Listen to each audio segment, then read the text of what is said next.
Welcome to the world of the English Victorian Era, an age of profound and rapid change. Now, take a moment to settle in. Let your shoulders soften and allow your head to feel heavy on the pillow. Just breathe slowly as your body finds its most comfortable position for rest. Where are you tuning in from tonight?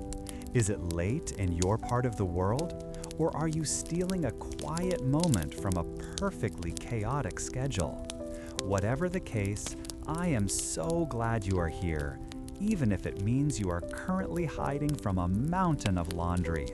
We will not tell. If you enjoy these quiet journeys, a quick follow on your app helps others find us too. Now, let your mind drift back with me. Imagine it is the 1830s. A young queen is about to take the throne. The country is not filled with anything but possibility, the steady hum of new machines and the murmur of big ideas. People are moving from quiet fields to cities that seem to grow overnight, their minds full of both worry and wonder about the future they are building. We begin our journey in the 1840s, in a part of England that would soon be known as the Black Country. Here, the landscape was a testament to a new and powerful force.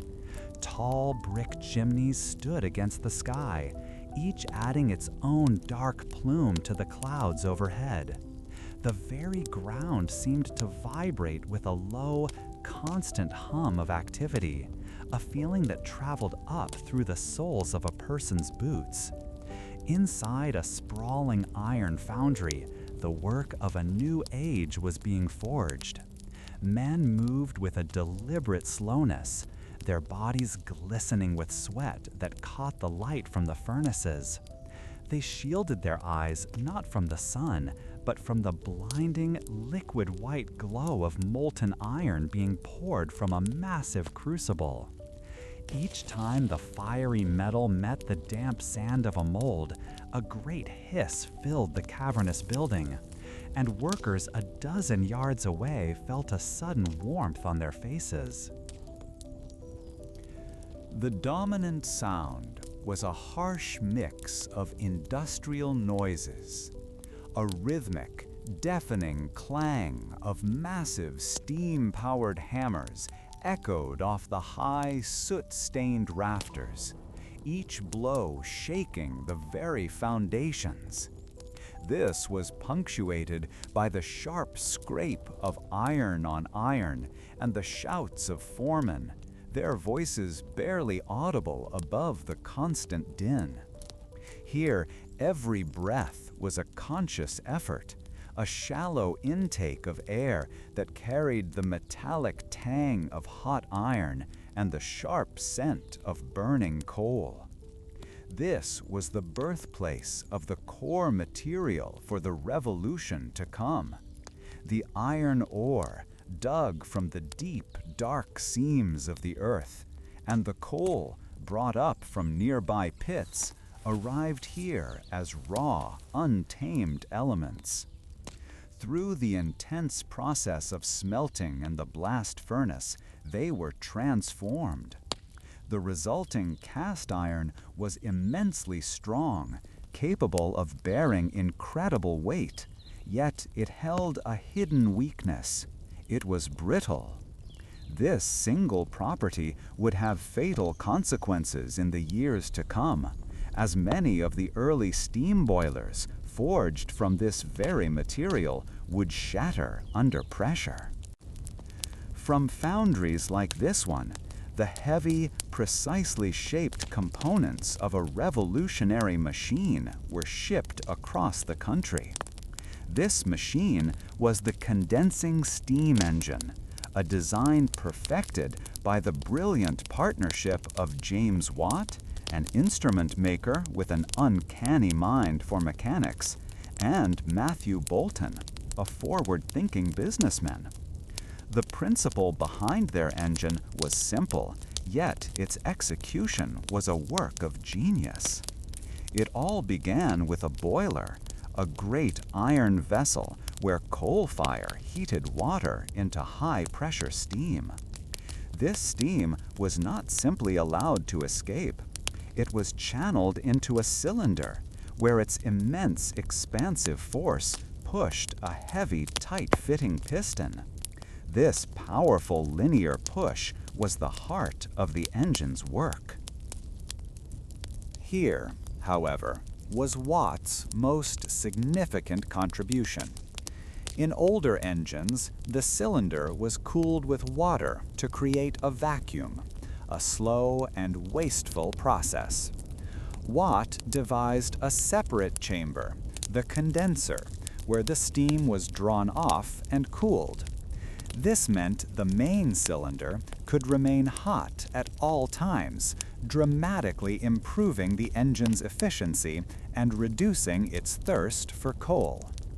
Consequently, what once a machine useful only for pumping water from coal mines could now become a practical power source for almost any task.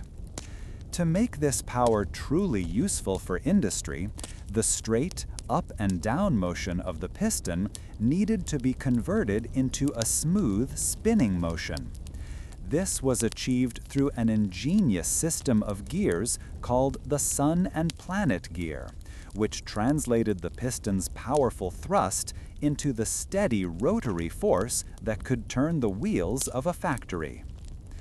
Building these machines was not yet a matter of mass production. It was a form of advanced craft, requiring teams of highly skilled engineers and fitters. The labor organization in a workshop that assembled steam engines was a world away from the foundry. Here, the work was quieter, more focused.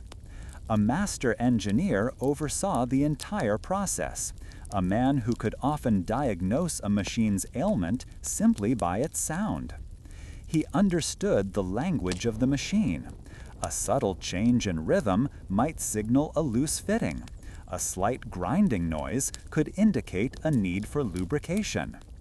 His apprentices, young men learning the trade, spent years in silent observation, performing repetitive, muscle-aching tasks like filing metal parts to a perfect fit or tightening enormous bolts with long-handled wrenches.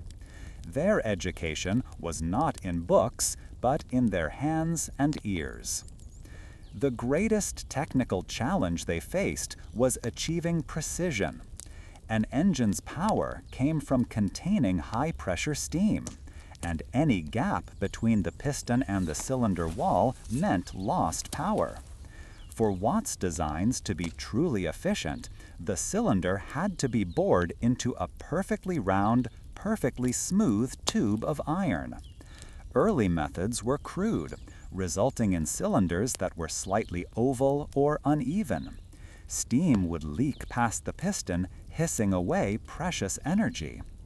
This single, frustrating problem held back the full potential of steam power for years. The solution came not from an engine maker, but from an iron master named John Wilkinson, who had a rather specific need for straight gun barrels. Wilkinson invented a new type of boring machine.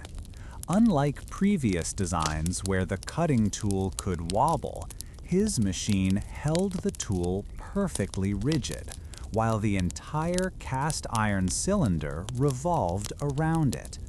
The result was a cylinder bored with a precision never before seen, supposedly accurate to within the thickness of a thin coin. Historical accounts note that when James Watt first saw the machine in action, he was overjoyed. Wilkinson's boring machine was the crucial innovation that made Watt's efficient engine a practical reality. It was a perfect example of how one technological breakthrough often depends entirely on another, a chain of invention that was rapidly accelerating.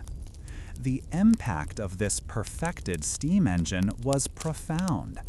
It was what economists would later call a prime mover, a source of power that reshaped everything. For centuries, industry had been chained to the riverside, dependent on the turning of the water wheel. This new machine, fed by coal, could be built anywhere. This freedom unshackled industry from geography. As a result, factories no longer needed to be spread out along the country's waterways. Instead, they could concentrate in cities, close to the canals and newly forming railways that brought them their raw materials and carried away their finished goods. This concentration of industry in urban centers set in motion the massive social and economic transformations that would come to define the Victorian Age. This shift also created new social structures. The skilled fitters and engineers who built and maintained the engines formed a new kind of working-class elite. They were well-paid, respected, and highly sought after. Their knowledge was practical, passed down from master to apprentice, and it was indispensable to the new industrial economy. They were the keepers of the mechanical heart that was beginning to pump life into factories across the nation. The organization of their labor, centered on skill and experience, stood in stark contrast to the massed, less skilled labor that would soon fill the textile mills, a topic for another time. For now, the focus remained on the creators of the machines themselves. Now, you might wonder how these early engineers dealt with the constant risk of failure. An iron boiler operating under high pressure was, in essence, a bomb waiting to go off. Catastrophic explosions were a terrifyingly common feature of the early industrial age, often with devastating loss of life. The challenge was one of materials science, though they would not have used such a term. The engineers had to rely on experience, on the look and feel of the iron, and on a healthy dose of caution when firing up a new machine for the first time. They learned through trial and error, often tragic error, the limits of the materials they worked with. This process of innovation and refinement brings us to perhaps the most fascinating aspect of this entire period. The development of the steam engine was not the result of a single inventor having a flash of insight.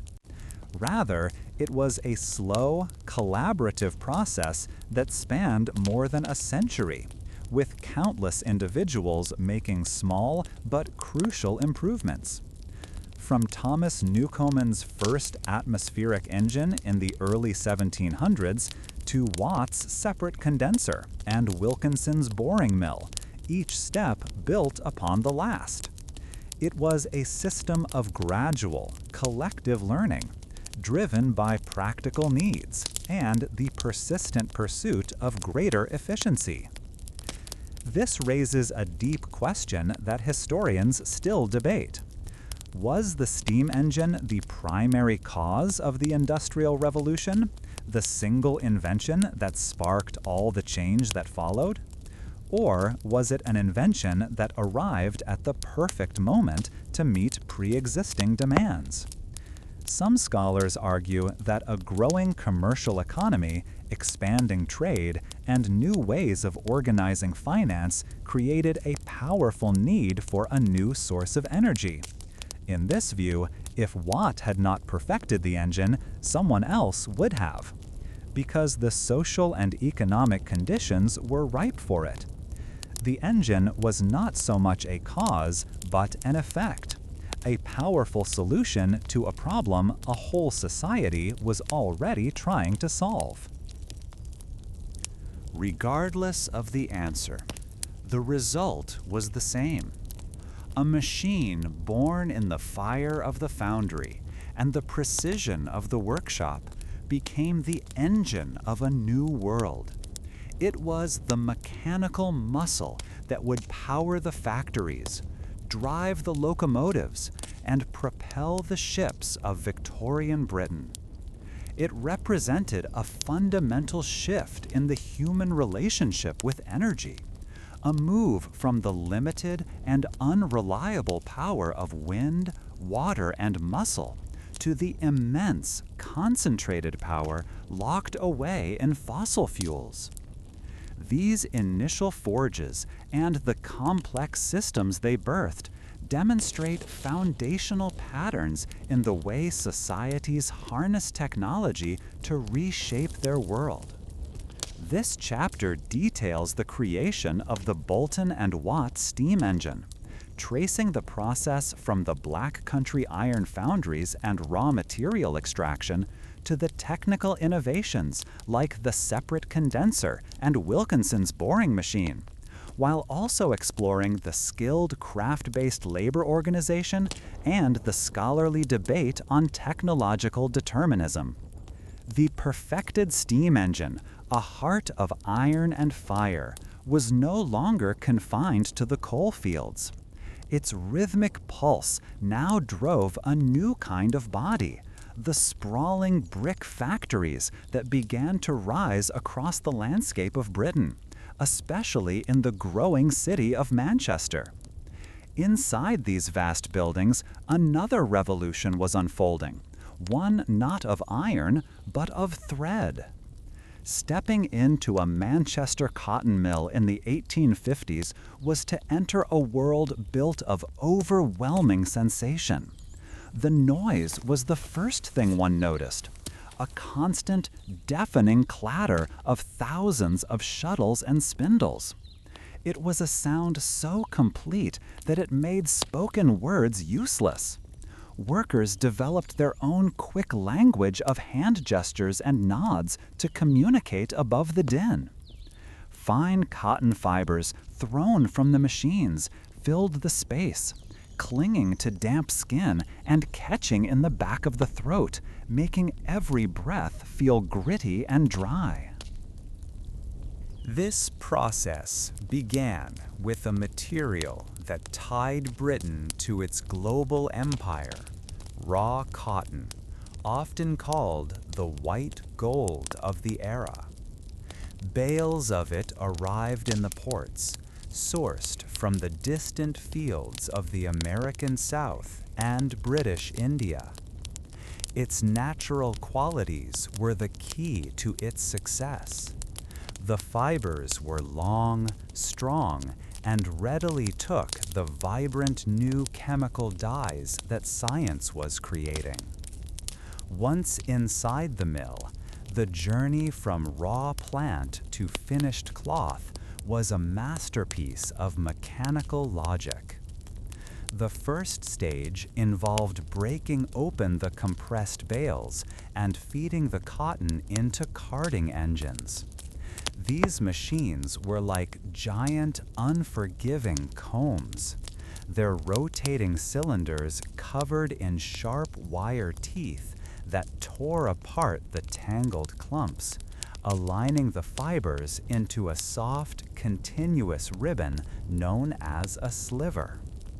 The air around these machines grew particularly dense with lint, forcing the workers attending them to tie cloths over their mouths and noses in an often futile attempt to breathe clearly.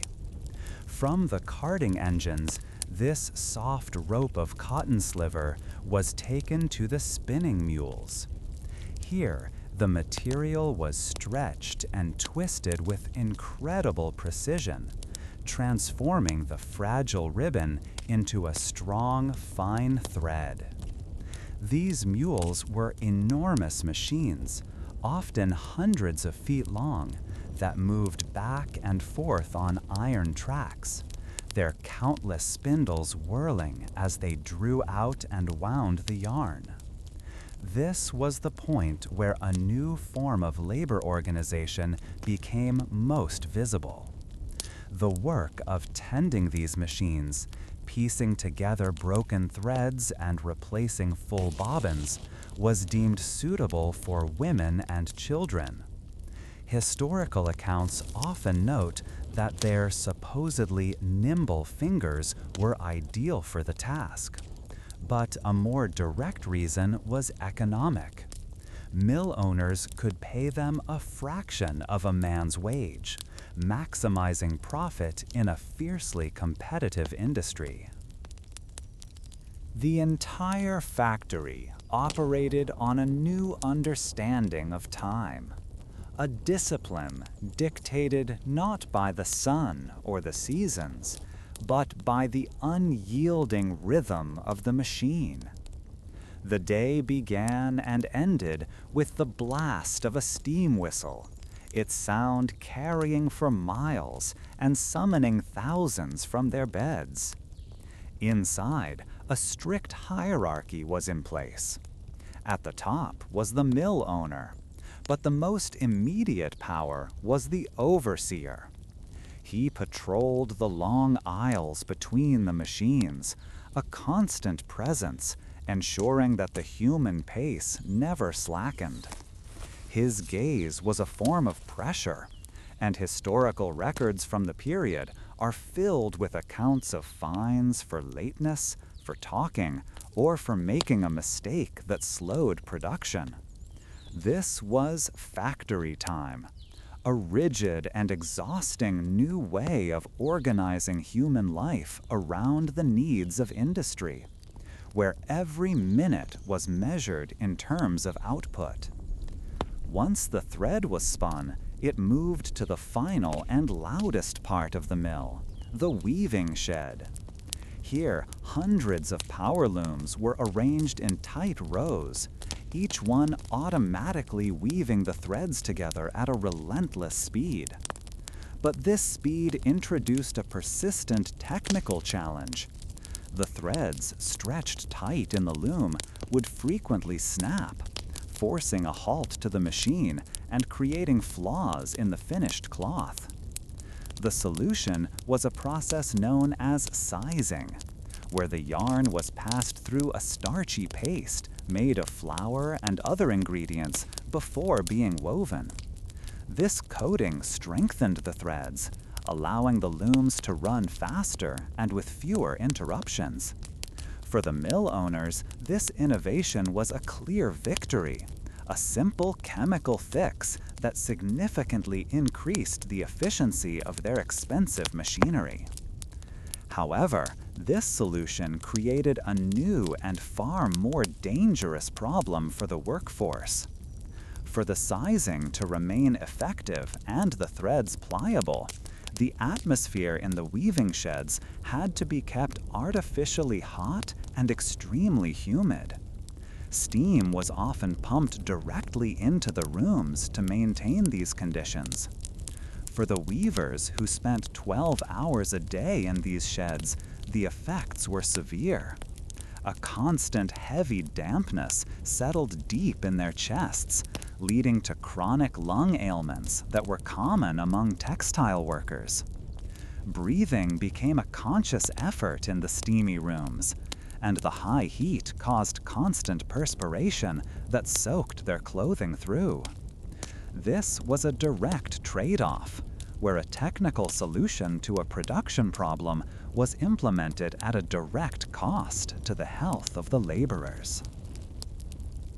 This fundamental conflict between the drive for profit and the well-being of the workers did not go unchallenged.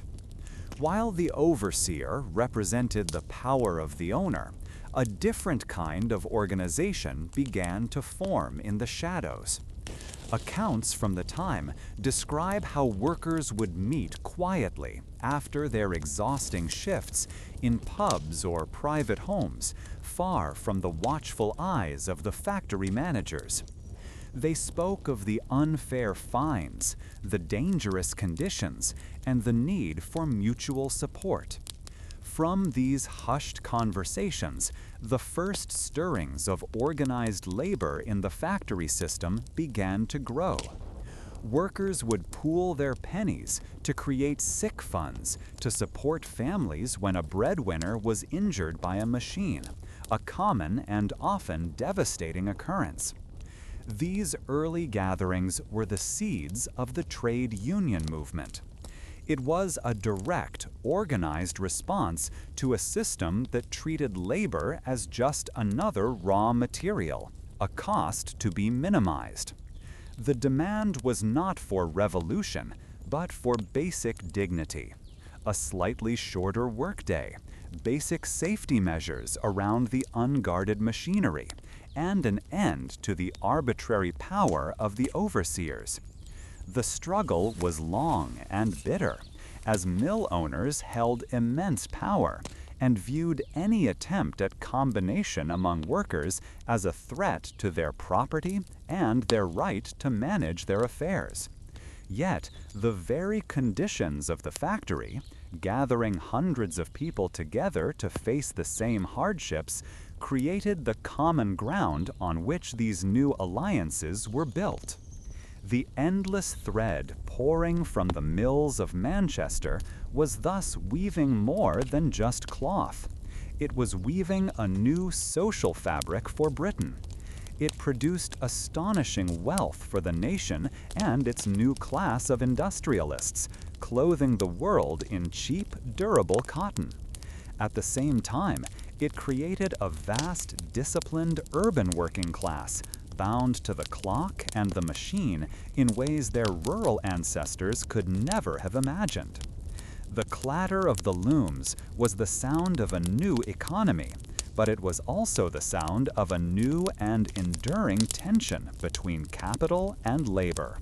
Such intricate systems of production, built on both mechanical genius and human sacrifice, reveal the profound and often deeply challenging transformations of the industrial age.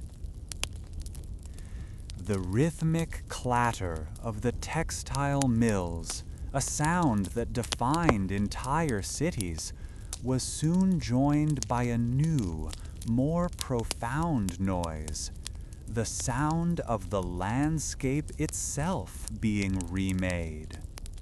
This was not the contained energy of a single factory, but a force unleashed across the whole of Britain. In the 1840s, one could stand on a hillside and witness a scene of almost unimaginable effort.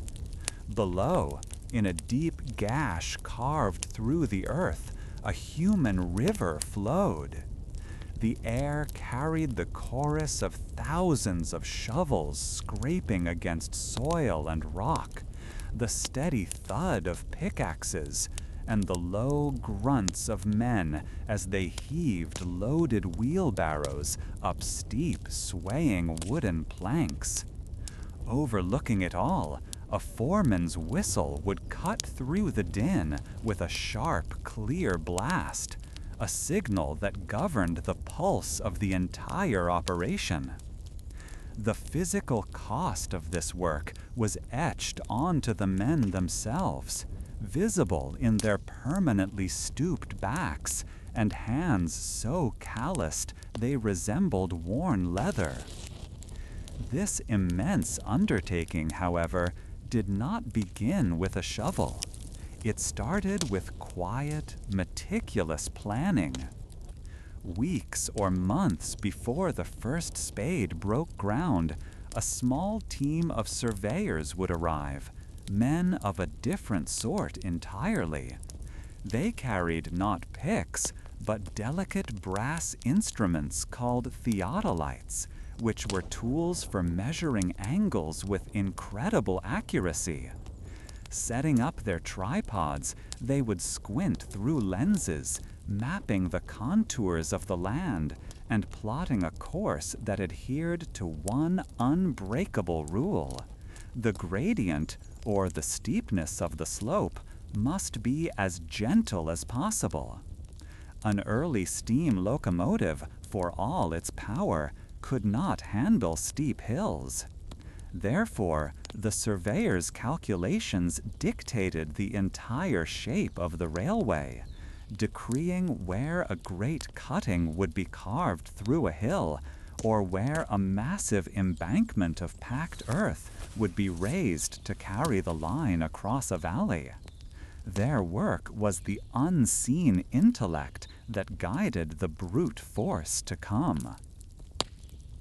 Then came the navvies. The name was a shortened form of navigator, a term inherited from the men who had dug the great canals a generation earlier. They were a unique breed of laborer, a transient and formidable workforce that followed the railway's path across the country.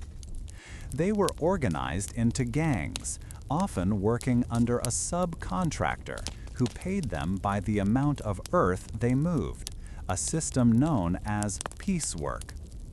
This method of payment drove a furious pace of work, as a man's earnings depended directly on his sweat and endurance. Historical accounts note their legendary appetites, with some consuming quantities of food and beer that would astonish a modern observer. This intense physical output, combined with the often dangerous use of black powder for blasting rock, resulted in an accident rate that was truly terrible, a grim reality of this rapid progress. Living a life apart from settled society, these navvies constructed their own world along the line of the railway. They resided in temporary shanty towns of wooden huts and tents, which sprang up almost overnight and could vanish just as quickly once a section was complete. These camps were notoriously unruly places, known for their hard drinking and fighting, but they also possessed a powerful sense of community and mutual support, forged in shared labor and common danger. This unique social organization was essential to the project's success. It created a mobile army of skilled earth movers who could be deployed to the most remote and challenging parts of the countryside, bringing with them the muscle needed to reshape the land according to the surveyor's precise geometric lines. The materials required for this transformation were fundamental and sourced in colossal quantities. The primary material was the earth itself, dug from the cuttings and painstakingly moved by wheelbarrow and horse-drawn cart to be compacted into the towering embankments. Where the line had to cross rivers or deep valleys, another material became essential: strong mortared stone, used to build the magnificent bridges and viaducts that remain monuments to this era's ambition. Supporting the track itself were millions of timber sleepers, often soaked in creosote, a chemical preservative to prevent rot. And finally, there was the iron. The development of rolled iron rails was a critical advance. Unlike the brittle cast iron rails used on the very earliest lines, which could snap under a heavy load, rolled rails were stronger and more flexible, a technological improvement that directly enabled the use of heavier, faster, and more powerful locomotives. Of all the challenges faced by the railway builders, none was more daunting than tunneling through solid rock. The process was a slow, perilous battle against the earth itself. One of the most famous examples from this period is the Box Tunnel in Wiltshire, engineered by the brilliant and demanding Isambard Kingdom Brunel. For nearly 2 miles, his men had to drive a passage through the hillside. Accounts from the era describe the constant struggle within these tunnels. The unhealthy air inside made the workers' candles sputter and dim, forcing them to work in near darkness. Water constantly seeped through the rock, turning the floor into a cold, muddy mire. The ever-present danger of a sudden roof collapse haunted every moment. To overcome such monumental obstacles, engineers like Brunel devised ingenious solutions that combined new technology with immense human labor. To speed up the process of tunneling, they dug a series of vertical shafts from the top of the hill down to the level of the future tunnel.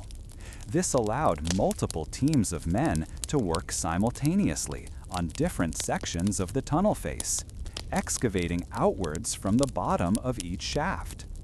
These shafts also served a second vital purpose: ventilation.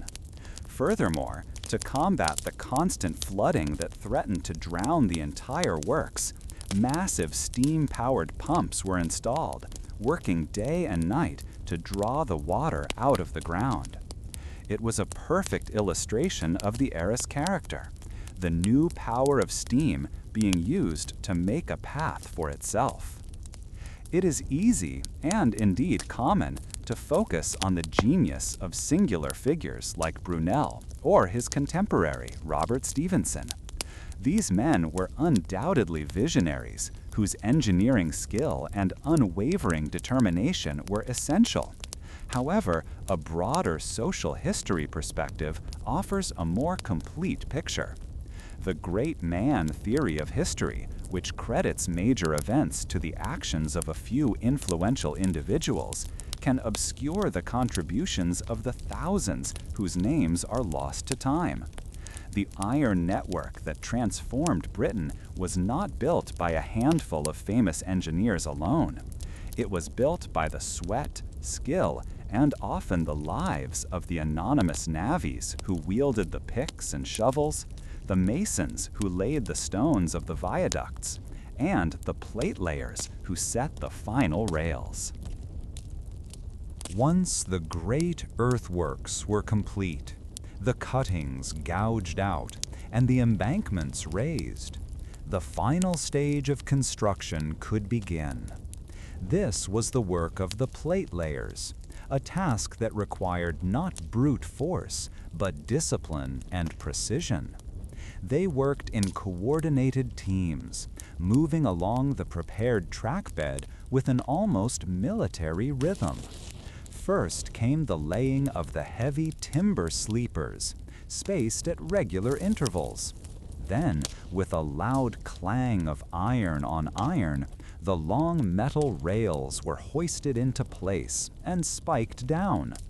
The process was systematic and efficient, a moving assembly line in the open air, leaving behind a finished, gleaming iron road where once there had been only mud and rock.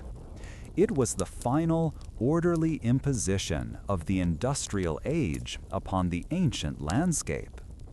The creation of the railways represented far more than a new form of transport.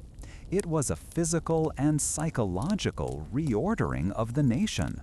For the first time, a journey that had taken days by horse-drawn coach could be completed in a matter of hours.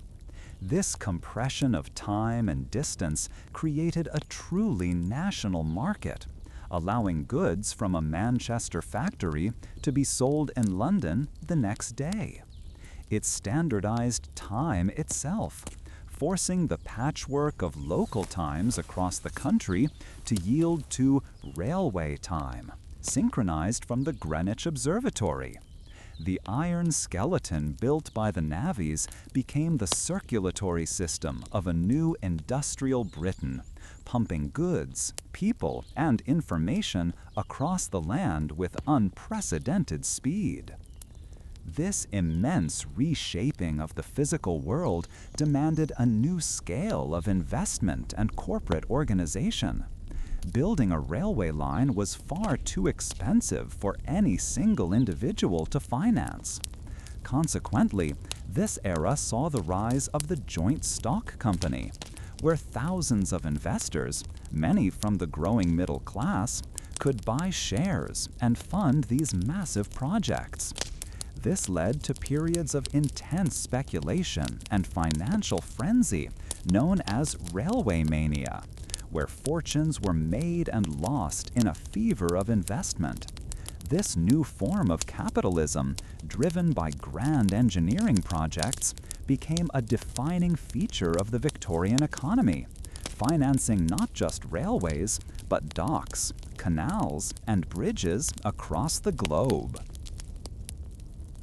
The legacy of this construction is written into the very fabric of the modern landscape. The deep cuttings, high embankments, and soaring viaducts are still prominent features today, so integrated into the scenery that it can be difficult to remember they are entirely man-made structures. They stand as a testament to a time when human labor, armed with little more than simple tools and guided by bold engineering, possessed the power to fundamentally alter the geography of a nation. The navvies and their camps are long gone, but the iron paths they carved continue to shape where people live, work, and travel. This examination of the railway's construction, therefore, provides insight into the fundamental forces of the age. It reveals a system that harnessed scientific planning, vast quantities of raw materials, and an immense mobile labor force to achieve a singular goal. The process of building this iron skeleton illuminates the complex interplay between celebrated engineering genius and the anonymous collective effort that ultimately reshaped a country. In the summer of 1858, a profound stillness settled over London. It was not a peaceful quiet, but one born of necessity. Inside the grand halls of Parliament, members conducted the nation's business with faces pale and drawn. Heavy drapes, normally just for decoration, were now soaked in chloride of lime, a harsh chemical whose sharp scent did little to mask the true reason for its use. Along the city's thoroughfares, those who could afford them held scented handkerchiefs pressed firmly to their noses, their steps quickening as they moved through the streets. The problem came from the River Thames, which had become the final destination for the waste of more than 2 million people. The heat of that summer had lowered the river's level, turning the slow-moving water into a foul, fermenting soup, and its presence was felt not as a smell, but as a suffocating force that altered the very taste of food and drink. The crisis had been building for decades, a direct result of the city's own success. London was the heart of a global empire, a bustling center of industry and trade, but it was slowly being poisoned by its own growth. Earlier sanitary reforms, including the promotion of the flushing water closet, had only worsened the situation by directing even more raw sewage into the city's collapsing old drains, and from there, directly into the river. Repeated outbreaks of cholera, a terrifying waterborne disease, had claimed tens of thousands of lives, yet the connection to the contaminated water was not yet fully accepted by all. The Great Stink, as it came to be known, was not merely an inconvenience. It was a clear signal that the greatest city in the world was on the verge of becoming uninhabitable. The moment demanded a solution not of small repairs, but of breathtaking ambition. That solution was championed by an engineer named Joseph Bazalgette.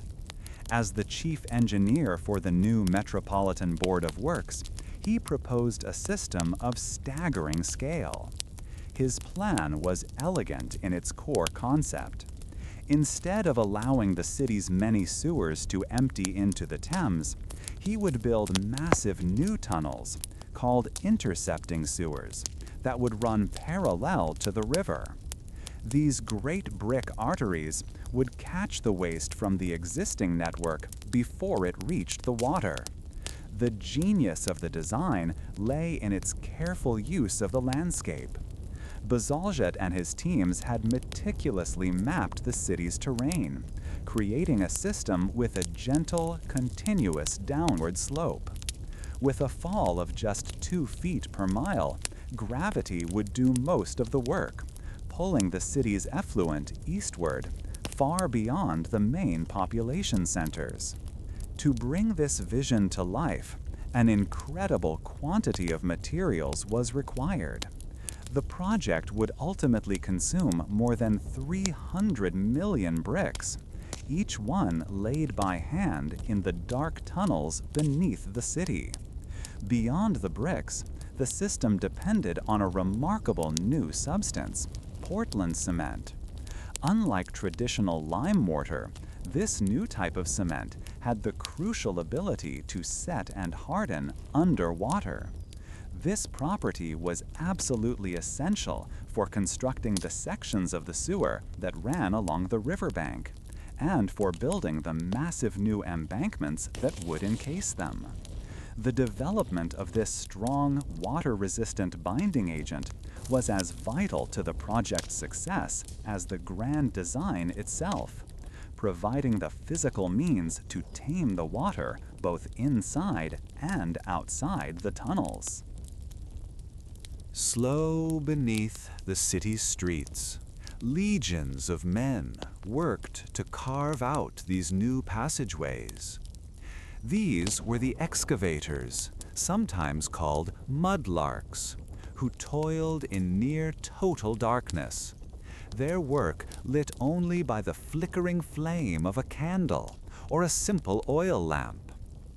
The air in the tunnels was cool and damp, and the only sounds were the scrape of shovels against clay and gravel, and the rhythmic tapping of the bricklayers' trowels. The work of these bricklayers was a highly skilled craft.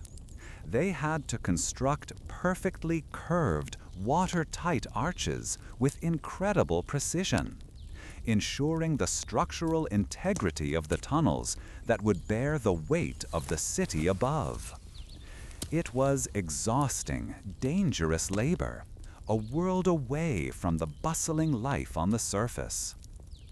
This organized, industrial approach to construction stood in stark contrast to the world it was replacing. For generations, the old, crumbling sewers of London had been the domain of men known as toshers. These were scavengers who waded through the foul currents of the ancient drains, searching for lost coins, metal scraps, or anything of value they could sell. Their work was perilous, a constant gamble against tunnel collapses, pockets of explosive gas, and sudden surges of water. Bazalgette's project was not just building a new system, it was imposing a new kind of order, replacing the risky individual scavenging of the toshers with the disciplined collective labor of excavators and engineers, all working as part of a single, centrally planned machine. Perhaps the greatest challenge Bazalgette faced was not engineering the tunnels, but constructing them without bringing the world's largest and busiest city to a grinding halt. Excavating miles of deep trenches through the heart of London was a logistical nightmare. The solution was a method known as cut and cover. Workers would dig a massive trench along a roadway, build the brick sewer at the bottom, and then cover it over, restoring the street on top of it. This process was disruptive, but it allowed the city's lifeblood of commerce and transport to continue, flowing around the construction sites. It was a slow, methodical process that required immense coordination between the engineers, the laborers, and the city authorities.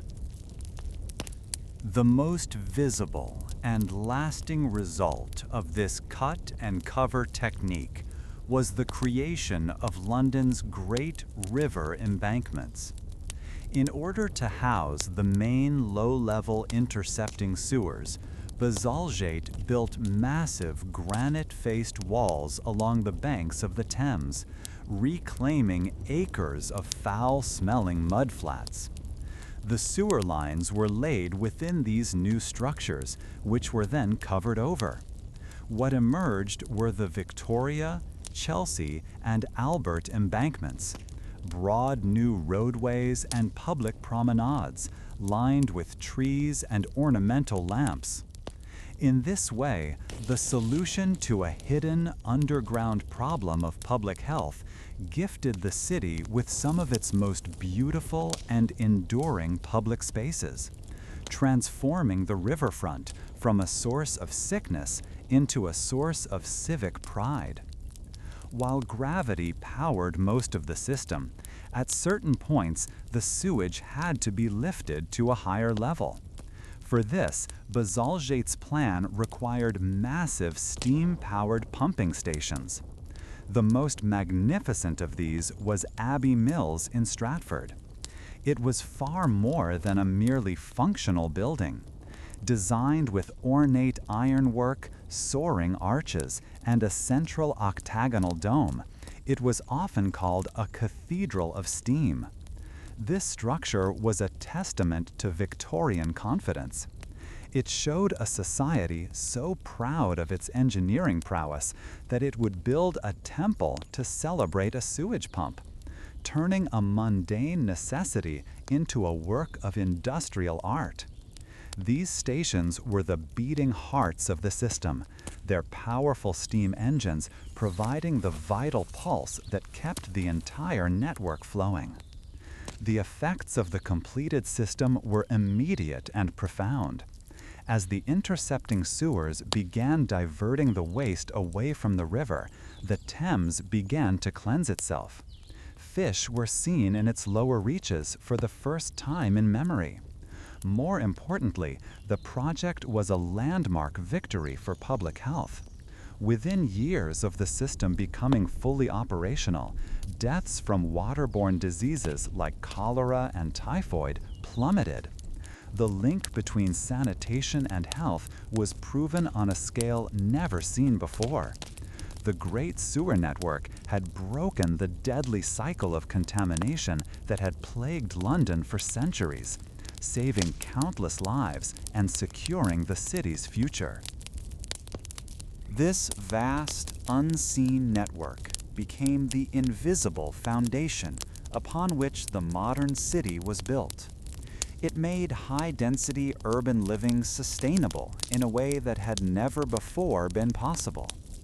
Before this, every great city in history had been a place where death rates consistently exceeded birth rates, their populations sustained only by a constant flow of migrants from the healthier countryside.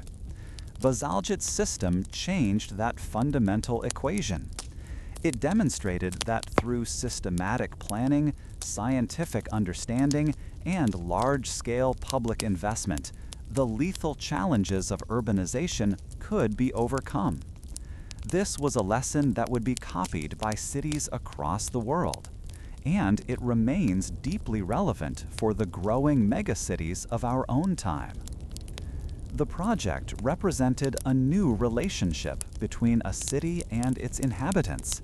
It was an acknowledgement that the health of the individual was inseparable from the health of the collective. The network operated silently, out of sight, a hidden testament to the idea that the most important systems are often the ones we never see. It required citizens to trust in a shared infrastructure, a complex web of pipes and tunnels that connected every home to a single unified solution. This was not just an engineering marvel. It was a profound social contract, written in brick and mortar deep beneath the ground. The great subterranean network of London stands as a powerful example of how organized societies can engineer solutions to the most fundamental challenges of collective living. It demonstrates that the survival and prosperity of a city depend not only on the grand monuments seen above ground, but on the thoughtful and complex systems working tirelessly and invisibly below. Away from the smoke and clamor of the new cities, another transformation was taking place, one just as profound and far-reaching. To witness it, one must travel to the fens of East Anglia, a vast, flat landscape stretching to a horizon broken only by the occasional line of trees. Here, the defining sounds were not of hammers or looms, but of a constant, tireless struggle against water. The air carried the groaning creak of old wooden wind pumps, their canvas sails turning slowly as they had for centuries. Yet, mixed with this ancient sound was a new one, the steady, rhythmic chuffing of coal-powered steam pumping stations, their tall brick chimneys sending plumes of dark smoke into the wide sky. This harsh mix of sounds was the music of a countryside being remade, its very soil re-engineered for maximum production. The land itself looked unnaturally orderly, its rich black earth divided by a stark grid of perfectly straight drainage ditches, a testament to a new, systematic approach to farming. This process, which came to be known as high farming, was a quiet revolution that took place mostly underground. It began with the scientific installation of countless networks of small, reddish-brown clay pipes, laid in trenches deep beneath the fields. These pipes acted as artificial veins for the soil, drawing away excess water and allowing air to penetrate, which prevented root rot and unlocked the soil's fertility. This underground work was paired with a new logic on the surface, most famously the Norfolk four-course crop rotation. Historical accounts indicate this system meticulously alternated crops: wheat one year, then turnips to feed livestock and clear weeds, followed by barley, and finally clover, which replenished the soil with vital nutrients. This methodical rotation broke traditional cycles of leaving fields fallow or empty, ensuring that every acre of land was productive every single year. The final element was the arrival of steam power from the cities, now applied to threshing machines, and even massive plowing engines that could till the earth far deeper than any team of horses. To fuel this agricultural overhaul, a new stream of materials flowed from the industrial heartlands and the far corners of the globe into the quiet countryside. The essential drainage pipes were no longer crafted by hand. Instead, they were mass-produced in factories, their standardized conical design allowing them to fit snugly together without mortar, a small but crucial innovation. From the foundries came the heavy iron and steel needed for the new steam-powered machinery, arriving on the very railways they helped to feed. Perhaps the most peculiar new material was a fine brownish powder with a sharp ammonia-like scent, delivered in heavy sacks. This was guano, the accumulated droppings of seabirds, imported all the way from remote islands off the coast of South America. Farmers, initially wary of this foreign bird dirt, soon found that its concentrated nutrients could produce astonishingly high yields, and it became one of the most valuable commodities of the age. The introduction of these new techniques and materials brought about a profound shift in the organization of rural labor. The ancient system of communal farming, where villagers shared access to common lands for grazing animals or gathering firewood, was almost entirely swept away by a series of legal acts known as the enclosures. In its place rose a more rigid hierarchy on large, privately owned farms. A farm manager, often a man with formal training in the new agricultural sciences, now oversaw a small staff of full-time, skilled laborers who operated the new machinery. This permanent staff was supplemented by large gangs of seasonal workers, hired only for the peak times of planting and harvesting. These laborers often traveled from district to district, following the work, with little connection to the land they tilled. For countless families, this reorganization was a devastating blow. The loss of the commons removed a vital safety net that had sustained the rural poor for centuries. Without a small plot to grow vegetables or common land to graze a single cow, a family became entirely dependent on wages. Historical records are filled with accounts of the hardship this caused. When a farmer adopted a new threshing machine, for example, the work that once employed dozens of men for the entire winter could now be done by a handful in a few weeks. This creation of a landless, wage-dependent working class was not an accidental byproduct of the changes. It was a fundamental part of the new economic model. A man with no land of his own and no work to be found in the fields had few options, and for many, the only path led away from the village of their ancestors and towards the distant smoke of the industrial towns. While this process reshaped the English lowlands, a different and far more brutal story was unfolding in the Scottish Highlands. There, the change was not a gradual economic shift, but a violent, systematic campaign of eviction, known as the Highland Clearances. Throughout the mid-19th century, landlords, many of them clan chieftains, forcibly removed entire communities from their ancestral lands.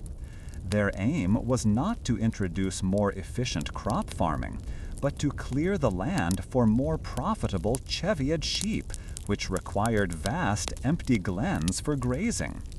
Accounts from the era describe heartbreaking scenes of families watching from the hillsides as their stone and thatch cottages were set ablaze by the landlord's agents, ensuring they could not return. This contrast between the English and Scottish experiences is significant. In England, the change was often driven by the impersonal logic of parliamentary acts and economic efficiency. A family might lose their livelihood through the slow turning of legal and technological wheels. In the Highlands, however, the reorganization was a direct and personal act of force.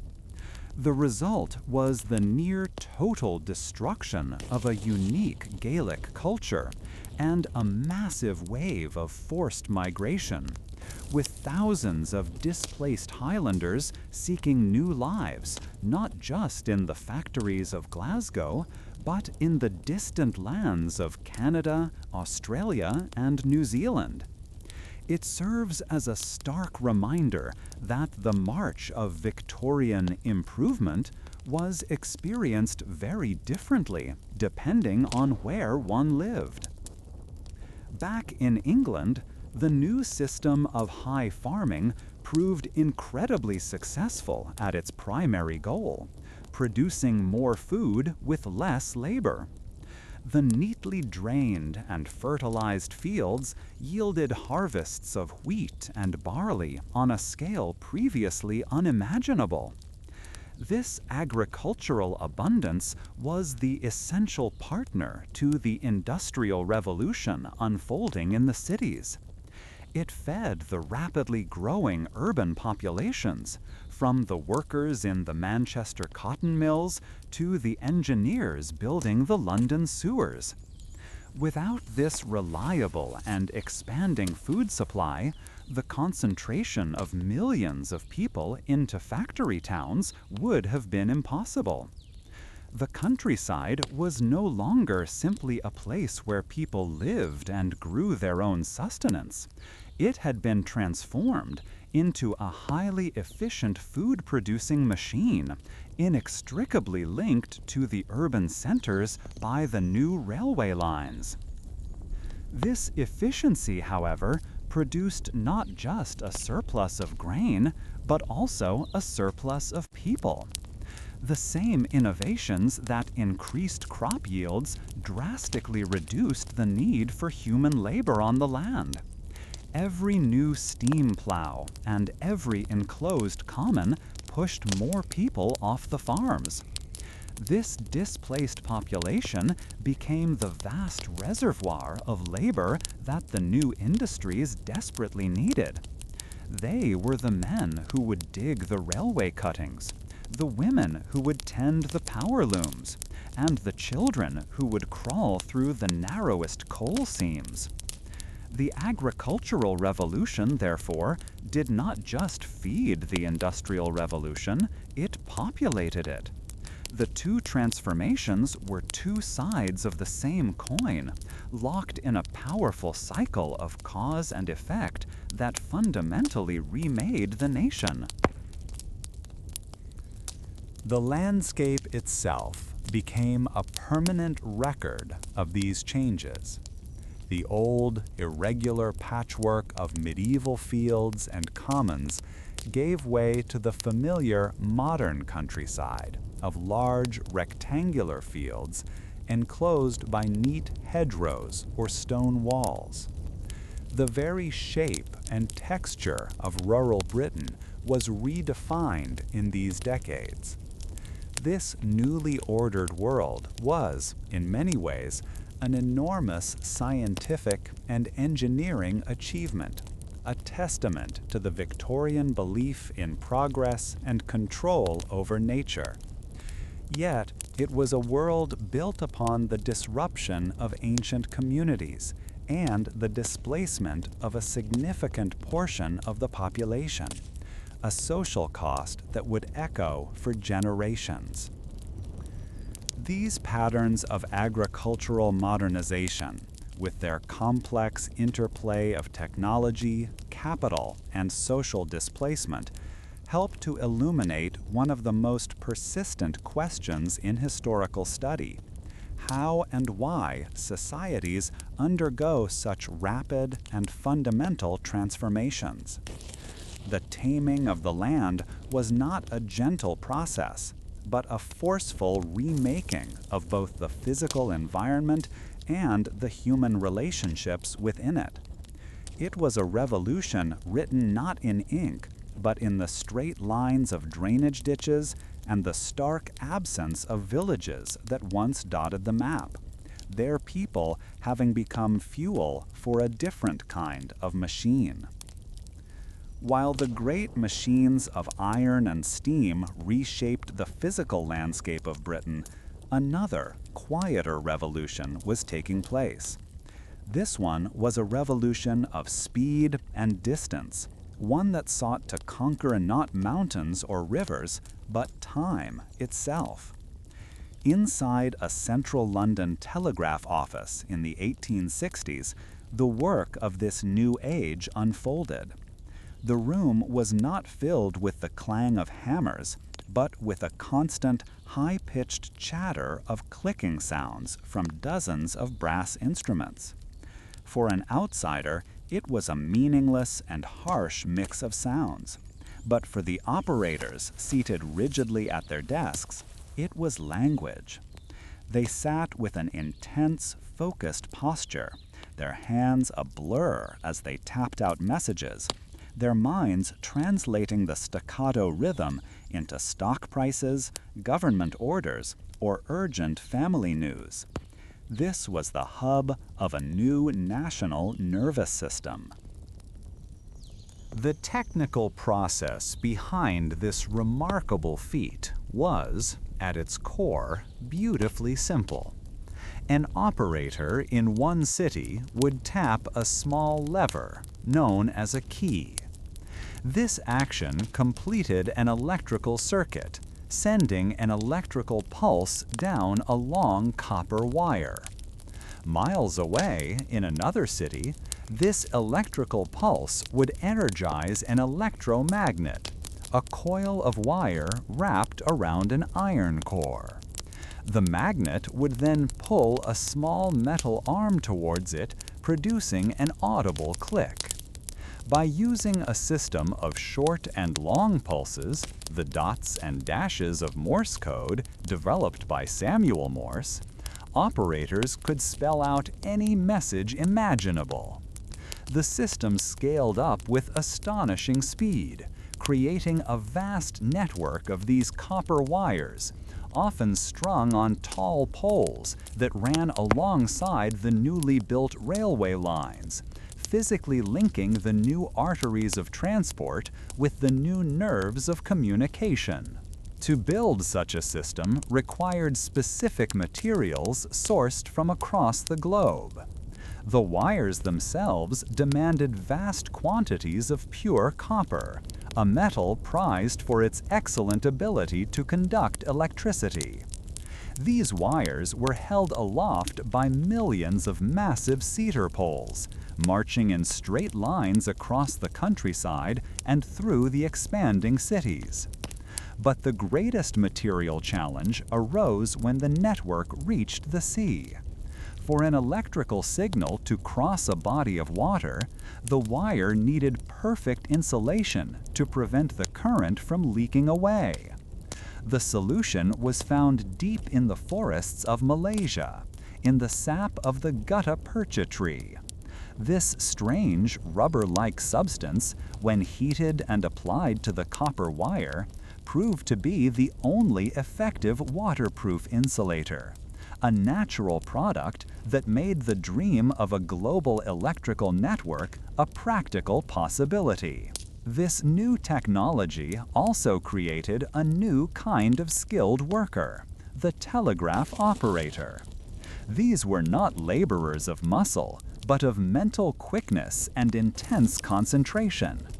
Their training was rigorous, requiring them to memorize the complex language of Morse code and to develop the ability to send and receive messages at great speed, often for hours on end without a break.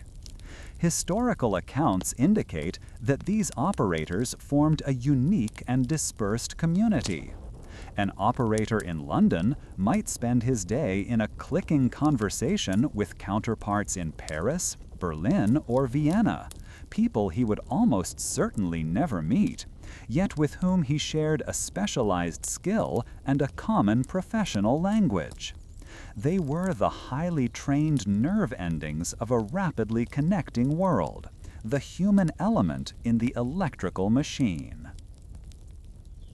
In parallel with this instantaneous electrical network, the Victorians also perfected a much older system of communication, the physical mail. Following the reforms led by Rowland Hill in 1840, the postal service was transformed into a model of affordable, efficient organization. The introduction of the penny post, with its simple, prepaid adhesive stamp, the famous penny black, meant that anyone, rich or poor, could send a letter anywhere in the country for a single low price. This led to a massive increase in correspondence. To handle this volume, a different kind of labor organization was needed. In vast central sorting offices, armies of clerks worked at a frantic pace. their hands flying as they sorted letters into cubbyholes for every town and region before the mailbags were rushed to the night trains. Then, armies of postmen walked their designated routes, becoming familiar figures of daily life in every city street and country lane. However, the greatest challenge of the age remained unsolved: crossing the vast expanse of the Atlantic Ocean. Laying a telegraph cable across 2,000 miles of deep, rugged ocean floor was an undertaking of monumental difficulty and expense. An American businessman, Cyrus Field, dedicated his fortune and his life to this singular goal. The early attempts were heartbreaking failures. Time and again, the hugely expensive, heavily armored cables would snap under their own immense weight while being spooled out from the ships. On other occasions, the cable would be laid successfully, only for the electrical signal to become mysteriously weak or fail entirely after a short time. He found himself torn between financial ruin and his unshakable belief in the project. Yet after each disaster, he chose to raise more money and try again. The eventual success of the transatlantic cable was a triumph of persistence and what we would now call iterative engineering. Each failure provided crucial new information. This led to the development of much stronger cables, with improved iron wire armor and a thicker core of gutta percha. At the same time, new receiving instruments of incredible sensitivity were designed, capable of detecting the faint electrical whispers that were left after the signal had traveled thousands of miles. Finally, in 1866, after nearly a decade of crushing setbacks, a stable and lasting connection was established between Britain and North America. A message that once took weeks to cross the ocean by the fastest steamship could now arrive in a matter of minutes. This new nervous system did more than just carry commercial news and personal greetings. From its very inception, it was a primary tool of imperial power. The network of telegraph cables, especially the undersea lines that connected Britain to its global possessions, fundamentally changed the mechanics of empire. A government official in London could now send a direct order to the Governor-General in India, or a military commander in Africa, and receive a reply in hours, not months. This ability to communicate in near real time tightened the administrative and military grip of the empire, allowing for a level of centralized control that had been previously unimaginable. The same copper wires that brought families closer together also bound colonies more tightly to the imperial center. The establishment of this global communications network represented a profound shift in human experience. The world, for the first time, began to feel smaller, its events more immediate. The speed of information, once limited by the pace of a horse or a ship, could now outrun the sun itself. This vast web of copper and gutta percha, managed by its skilled operators and powered by the invisible force of electricity, had rewired the planet. It created the essential infrastructure for a truly globalized economy and a centrally managed empire. The parallel development of the postal service had a different but equally profound social effect. The explosion in letter writing that followed the penny post fostered literacy and strengthened family ties across a nation where people were increasingly mobile, moving from the countryside to the cities in search of work. It allowed for the spread of new ideas through cheap newspapers and political pamphlets, creating a more informed and engaged public. Together, the instantaneous telegraph and the affordable mail service formed the dual communication systems that powered the Victorian Age, shrinking the world while simultaneously expanding the reach of commerce, government, and personal connection.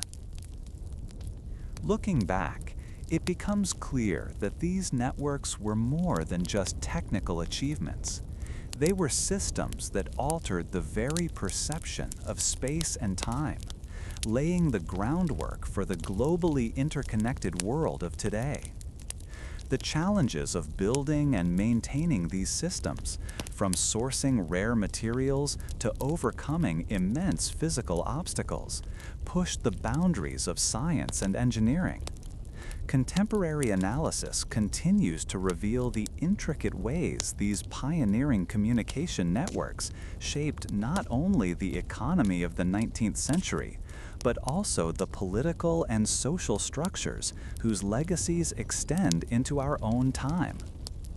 In the dense, swirling fog of an 1840s London night, a new sound began to impose itself upon the city's ancient rhythms.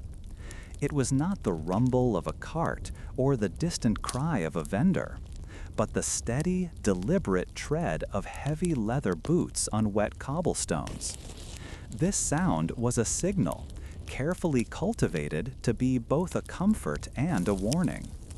It belonged to a constable of Sir Robert Peel's recently formed Metropolitan Police, a figure so new and strange that Londoners had nicknamed them Peelers or Bobbies after their creator.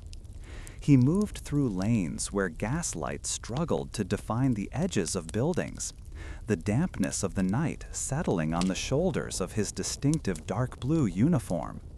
His presence was a statement.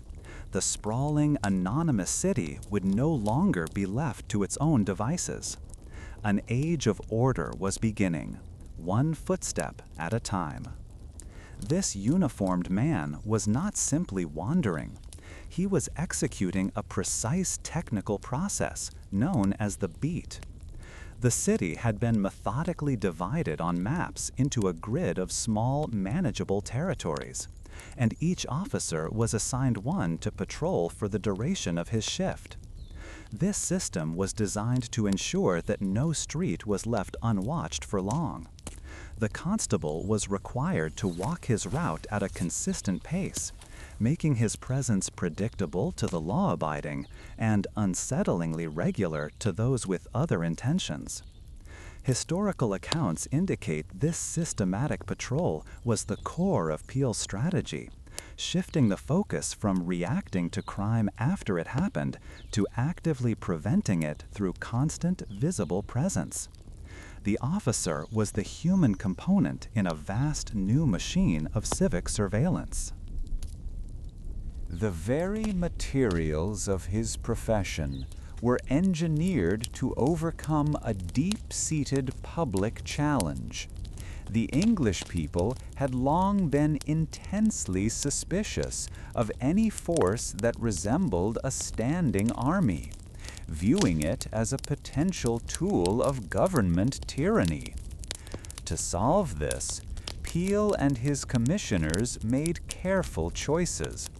The uniform was made of wool dyed a deliberately non-military blue, a sharp contrast to the intimidating red coats of the army. The man carried not a sword or a firearm, but a short, heavy truncheon of lignum vitae, a dense wood, hidden in a special pocket of his coat. His most powerful tool was a piercing whistle, used not for attack, but to summon aid from fellow officers on adjacent beats. Even his headwear, a tall, reinforced top hat, was a piece of practical design. Some early records suggest it was sturdy enough to be used as a step for looking over walls, a much more neighborly tool than a battering ram. This system of prevention on the streets was mirrored by a new philosophy of correction behind walls.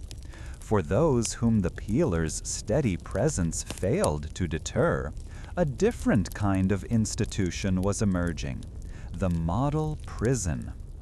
Stepping inside a place like London's Pentonville prison, completed in 1842, was to enter a world of profound and deliberate silence. The architecture itself was a tool of control. Long wings, filled with identical stone cells, radiated from a central observation point. This design, influenced by the idea of the panopticon, a theoretical prison where a single guard could see every inmate without them knowing if they were being watched, was intended to create a feeling of constant surveillance. The dominant sounds were not of human interaction, but the clang of iron doors and the echo of a guard's footsteps on stone floors. The technical process at the heart of this new prison was the separate system. The belief was that crime was a moral disease born of bad influences, and that the cure was solitude and reflection. Upon entering, a prisoner was stripped of his name and given a number. He was kept in his cell for 23 hours a day, working on monotonous tasks like picking oakum, teasing apart old ropes, or turning a crank that offered pointless resistance. Even when he left the cell for the mandatory 1 hour of exercise or to attend chapel, he was forced to wear a thick cloth mask, a kappa, which prevented him from seeing or being seen by any other inmate. The system was engineered to break down the prisoner's old identity and rebuild him, through isolation and religious instruction, into a compliant member of society. The materials used in these new prisons reflected their purpose. Stark brick and heavy iron were everywhere, chosen for maximum security and durability. There was no decoration, no comfort, nothing to distract the mind from its prescribed path of penitence. The cell contained only a hard bed, a toilet, a basin, and perhaps a Bible. Light came from a high, small window, often designed to show only a sliver of sky. The very construction of the building was a constant physical reminder of the inmate's complete separation from the world and total submission to the authority of the institution. The iron bars and stone walls were not just barriers, they were active participants in the process of moral re-engineering. Of course, the greatest initial challenge for the police on the streets was not catching criminals, but winning over the public. Early on, the peelers faced ridicule and outright hostility.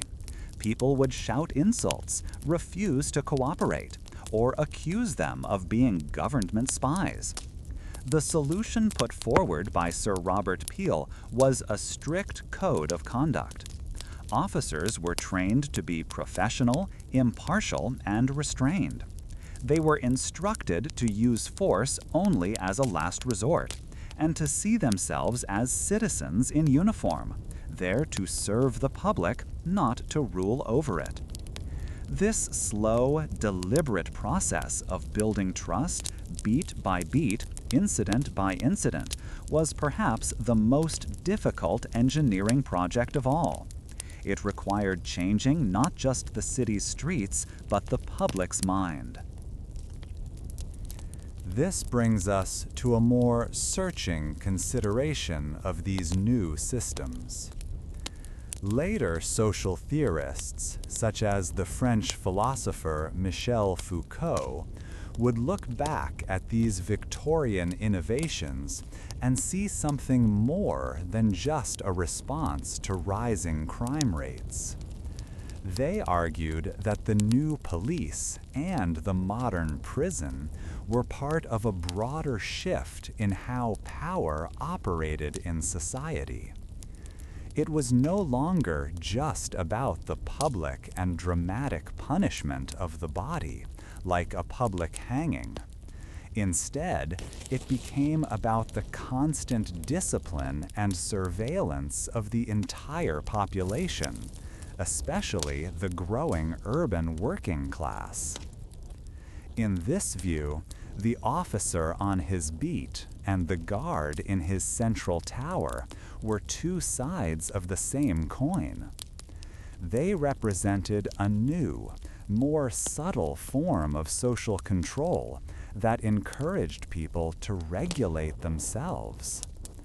The knowledge that a peeler could appear around the next corner at any moment, or the prisoner's belief that he could be watched at any time, was intended to instill a sense of permanent observation. This encouraged a kind of self-policing, where individuals learned to conform to expected behaviors not just to avoid punishment, but because it became an ingrained habit. It was a system for producing orderly, predictable, and productive citizens. The human labor that made these systems function was organized into rigid hierarchies. The police force had its constables, sergeants, inspectors, and superintendents, a clear chain of command that ensured orders were followed and discipline was maintained. In the prisons, a governor oversaw a staff of warders who were themselves subject to strict rules. These were not just jobs, they were vocations that demanded a particular kind of person, one who was disciplined, reliable, and capable of exercising authority with restraint. The men who filled these roles were the gears in the new machines of social order.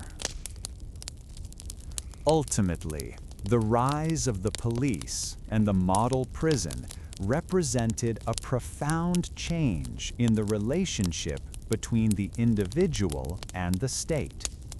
The quiet, methodical work of these institutions fundamentally reshaped Victorian society, making urban life possible on a scale never before seen, but doing so at the cost of a new level of intrusion and regulation. The documented architectural plans for prisons and the carefully kept police blotters from the era reveal a society grappling with the fundamental problem of order, creating systems whose logic and consequences are still being debated by historians and thinkers today.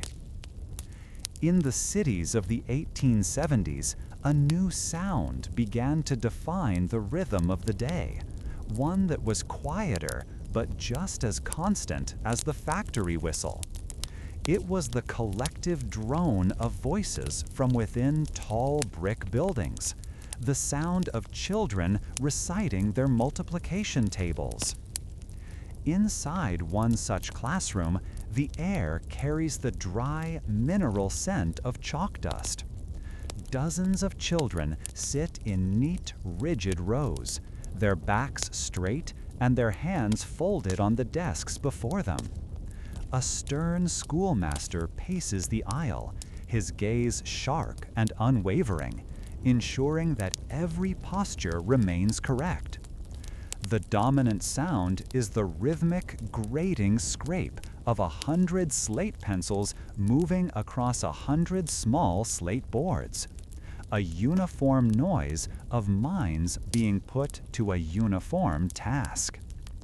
This scene of quiet, disciplined order was the factory floor of a new kind of industry, one designed not to shape iron or cotton, but to shape the human mind itself. This carefully constructed environment was the product of a deliberate and systematic national plan.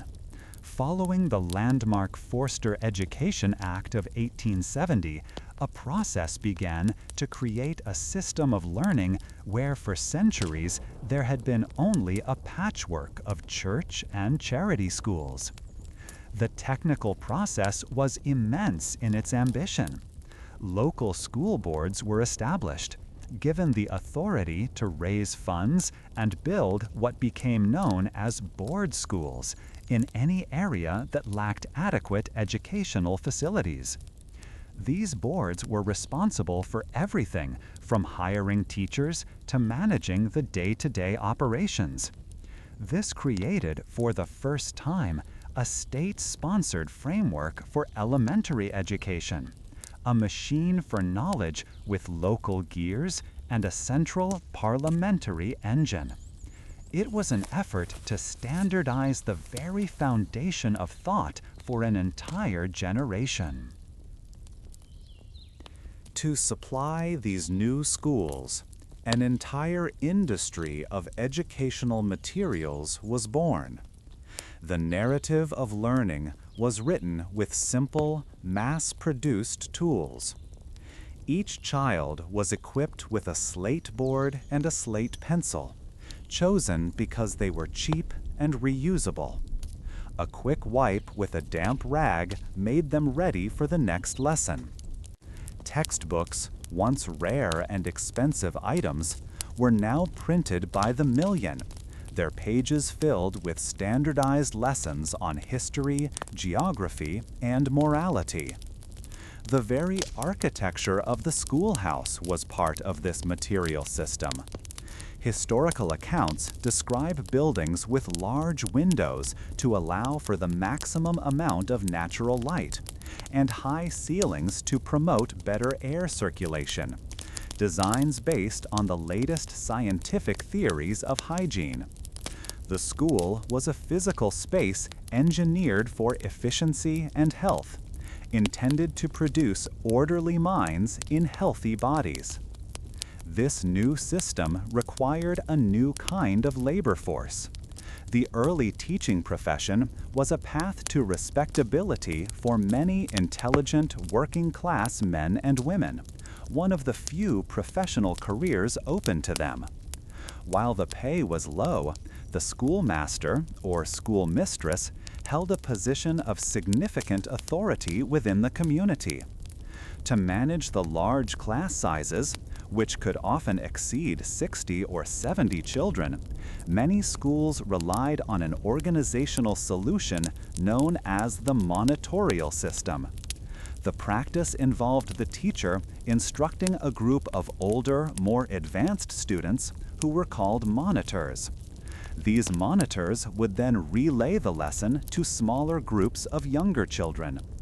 It was a hierarchical, factory-like approach to knowledge transfer, born of the necessity to educate the maximum number of pupils with a minimum number of trained adults. At the heart of this entire enterprise was a standardized curriculum focused squarely on the 3 R's: reading, writing, and arithmetic. The goal was not to foster creative or critical thinking, but to build a foundation of practical, functional literacy. Reading was taught through rote memorization and recitation, writing through the endless copying of letters and moral proverbs, and arithmetic through drills in addition, subtraction, multiplication, and division. Period documents show that everything was geared towards utility. History lessons often emphasized the glories of the British Empire, while geography focused on the trade routes and resources that fueled its industries. This was an education designed to produce a specific type of citizen, one who could read an instruction manual, write a legible ledger entry, and calculate sums with speed and accuracy. But the greatest obstacle to this grand design was not the construction of schools or the training of teachers. It was the simple, desperate reality of poverty. For countless families, the small income a child could earn in a factory, a mine, or by running errands was an essential part of the household budget. A child sitting in a classroom was a child not contributing to the family's survival. This created a profound internal conflict for many parents. They found themselves torn between the immediate, pressing need for food on the table and the abstract, future promise of a better life through education. Consequently, attendance was often irregular, especially during harvest times or when local industries were busy, posing a persistent challenge to the system's architects. The state's solution to this challenge represented a new and significant intervention into the private lives of its citizens.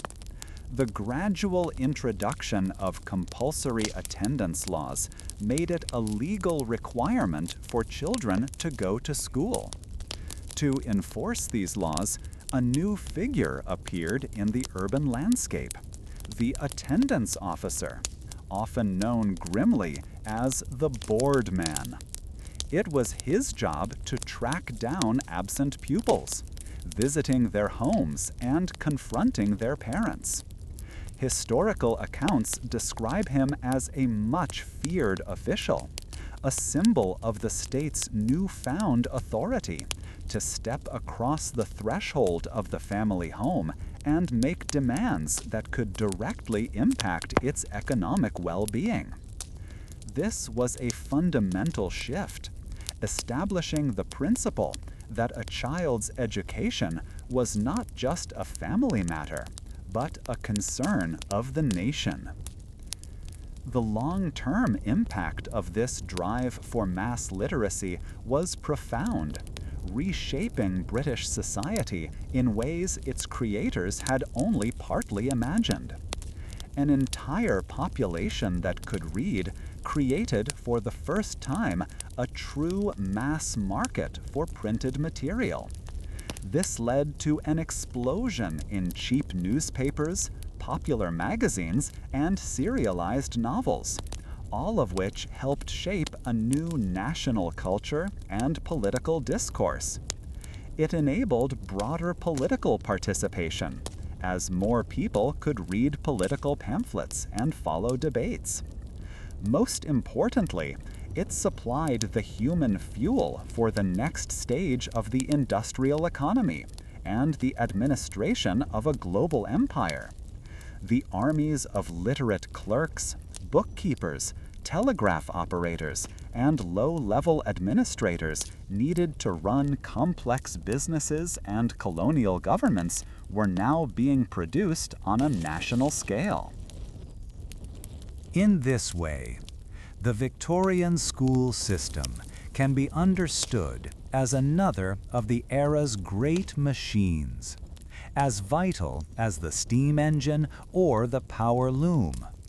It was a system designed with specific inputs: children, teachers, textbooks, and a clear, desired output: a disciplined, literate, and functional populace. It was built of brick and slate, run by a new professional class, and powered by a curriculum of utility.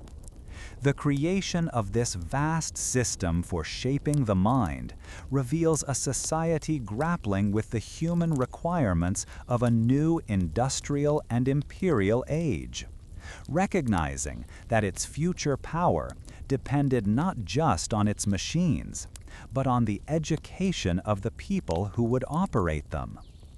Beyond the high, shuttered windows of the district office, the world was a tapestry of sound and movement. The calls of vendors selling sweet mangoes, the sharp cries of peacocks from a nearby garden, and the distant, rhythmic clang of a blacksmith's hammer created a constant, lively backdrop. Inside, however, a different order prevailed. Here, the only consistent sound was the deliberate scratch of a steel-nibbed pen moving across heavy paper. The district commissioner, a man in his late 30s sent from a distant, cooler island, paused his writing, noticing how the humid warmth of the Indian afternoon made the black ink take a fraction of a second longer to dry. He resisted the urge to blot the page, instead letting the air do its work on the neat columns of figures that represented crop yields, land ownership, and tax assessments for 100 villages he had seen only on a map. This entire exercise in governance was an attempt to translate a complex and ancient society into a language of ledgers and reports. The work was an act of abstraction, of turning the intricate realities of life, family ties, seasonal debts, and traditions older than his own country, into clean, manageable data. The vastness of the task was represented by the shelves lining his office, filled not with books of literature, but with bound volumes of statistics, legal precedents, and survey reports.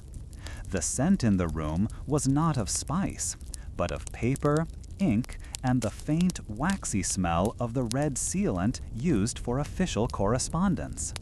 This office, and thousands like it across the subcontinent, functioned as the brain of a sprawling administrative body, processing information that was its very lifeblood. The foundation for this paper empire was laid decades earlier, not with armies, but with surveyors' tools. The Great Trigonometrical Survey, a project of almost unimaginable ambition, had set out to map and measure every inch of British India. This technical process involved teams of men hauling heavy theodolites, precise brass instruments for measuring angles, to the tops of hills and specially constructed towers. They would measure a baseline with painstaking accuracy, then use the principles of trigonometry to calculate distances and create a web of precisely known points across thousands of miles. This immense grid, which took nearly a century to complete, formed the skeleton upon which the entire administration was built. The maps it produced allowed for the systematic collection of land taxes and the planning of massive public works. From this grand scientific endeavor flowed a more mundane but equally powerful system of control. The authority of the British Raj, the Hindi term for rule, was reinforced through countless physical objects that announced its presence. In a remote village, the appearance of a bright red postbox, identical to one in London, was a statement of connection to a global network. The silver rupee coin, passed from the hand of a farmer to a merchant, carried the engraved profile of Queen Victoria, a constant reminder of a distant sovereign. Furthermore, the very architecture of government buildings, the solid, imposing courthouses and administrative offices built in a standardized style, was designed to project a sense of permanence and unshakable order, distinct from the local structures around them. These were the materials of an empire built as much on symbolism as on force. Such a vast system could not be run by the British alone. The complex human hierarchy of the empire was a pyramid. At its peak in India were a few thousand British officials, men like the district commissioner, who belonged to the elite Indian civil service. Entry into this service was through a brutally difficult examination, creating a cadre of highly educated administrators. However, this small group of foreigners was entirely dependent on the vast base of the pyramid, which was composed of Indians. Beneath every commissioner was an army of local clerks, translators, tax collectors, lawyers, and junior officials who kept the machinery of the state turning. They understood the local languages, the intricate social customs, and the subtle cues that their British superiors often missed. These were the materials of an empire built as much on symbolism as on force. The daily functioning of the administration relied on the careful collaboration between these two groups. An Indian head clerk, often referred to by the British as a babu, was an essential figure in any district office. He was the bridge between two worlds. He would receive petitions written in local scripts and summarize them in English for the commissioner. He would translate the commissioner's formal legal orders into language that village headmen could understand. Historical accounts reveal this reliance was the system's greatest strength, allowing it to function across a huge and diverse territory. But it was also a source of constant vulnerability. The British administrators could command, but it was their Indian subordinates who ultimately had to implement those commands on the ground, a dynamic that created a subtle but constant negotiation of power. This meticulous process of record-keeping was intended to create a fair and predictable system of governance. The regular collection of land taxes, for example, was based on the detailed surveys that determined the fertility and output of every single plot of land. In theory, this replaced the arbitrary demands of older rulers with a rational, transparent method. A farmer would know exactly what he owed, and the payment would be recorded in a ledger. This shift represented a profound change, moving from a system based on personal relationships and tradition to one based on impersonal contracts and written law. It was an engineer's approach to society, believing that with enough data, any problem could be solved efficiently. Yet, this faith in the ledger often created unforeseen challenges. The British-imposed legal code, designed to be universal, frequently clashed with local customs that had resolved disputes for centuries. A property dispute that might have been settled by village elders based on collective memory was now subject to a court that demanded written deeds and survey records, documents that many families simply did not possess. The insistence on individual land ownership disrupted communities that had farmed land communally for generations. The very act of writing something down, of fixing it in a government file, gave it a permanence that often failed to reflect the more fluid reality of rural life, leading to bitter conflicts and lasting grievances.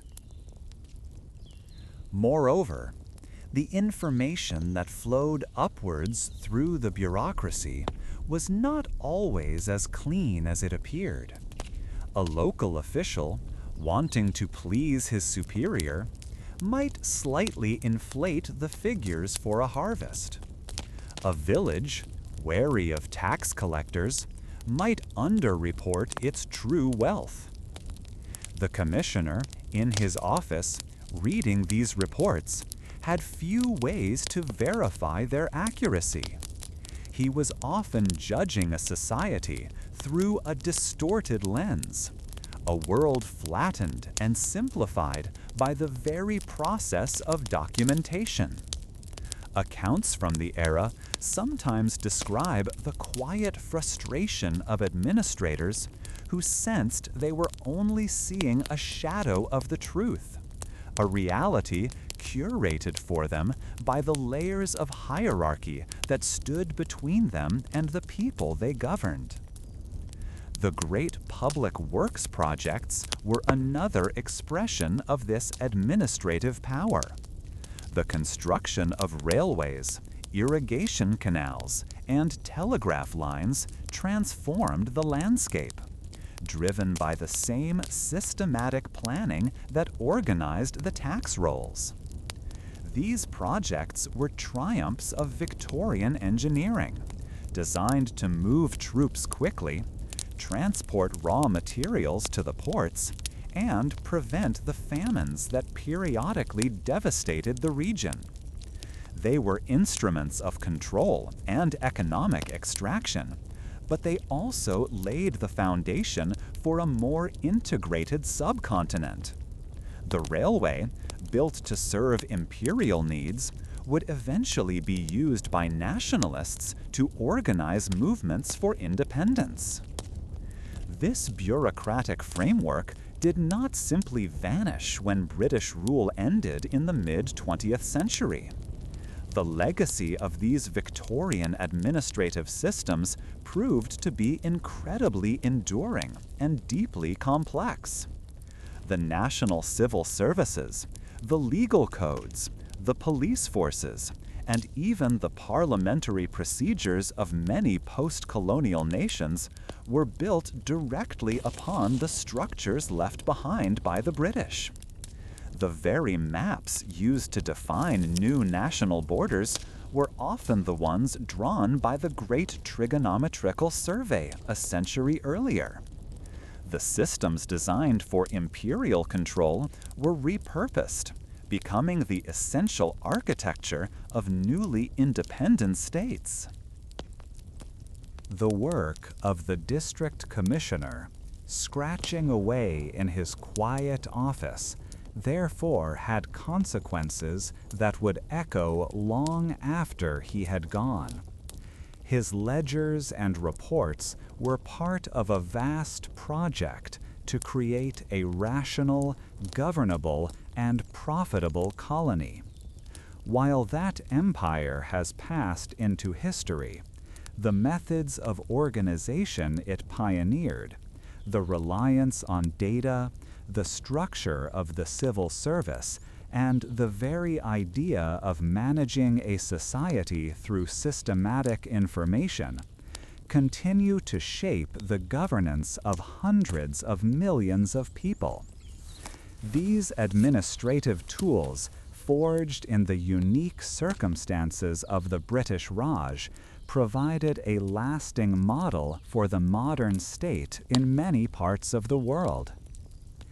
These insights into the mechanics of imperial administration contribute to our understanding of how abstract systems of knowledge and control can profoundly reshape societies, leaving an inheritance that lasts for generations.